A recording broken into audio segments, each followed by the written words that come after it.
करके भविष्यवाणी हुआ उसके लिए कि तेरी गवर्नमेंट जॉब लगेगी। उस बच्चे की गवर्नमेंट जॉब लगी और उसने बड़ी खुशी के साथ कहा कि मैं पहले महीने की सारी सैलरी लेकर आपके पास आऊंगा।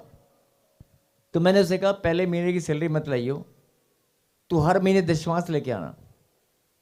कहता मैं वाचा बांधता हूं, हर महीने दशमांश लेकर आऊंगा, लेकिन वो शायद कोई भेंट, मैं उत्तम भेंट लेकर आऊंगा। वो बोला और चला गया, लेकिन वो आया नहीं। और नहीं आया तो पता नहीं क्या हुआ, वो फिर दोबारा आया 6 महीने बाद। ये दोनों पति पत्नी आए और बोल रहे थे कि सामने खड़ी या पूछ सकते हो। वो बोल रहे थे कि सबकी सैलरी आ रहा है, सबके पैसे आ रहे हैं, सबकी तनख्वाह बनती है, मेरे साथ वाले सबकी आती है, मेरे अकाउंट में नहीं आती, सैलरी नहीं आती।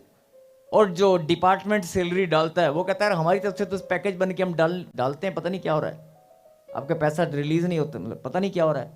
1.5 साल तक सैलरी नहीं आया।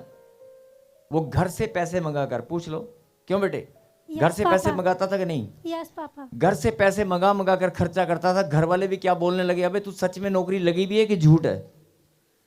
सचमुच में तेरी सरकारी नौकरी है या तू झूठ तो नहीं कहीं?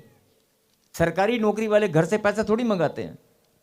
1.5 साल तक, पहले एक बार आया था पैसा, जब नौकरी लगा तो पहले 2-3 महीने की सैलरी इकट्ठा आया, उसमें से वो देना भूल गया, तो 1.5 साल तक सैलरी नहीं आया।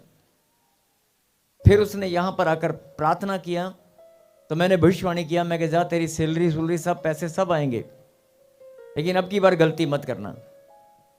तो हाँ बेटे, आ गई सारी सैलरी? यस पापा, सारी आ गई। 1.5 साल की सारी सैलरी जैसे ही बोला उसी महीने आ गई। कई लोग सोच रहे होंगे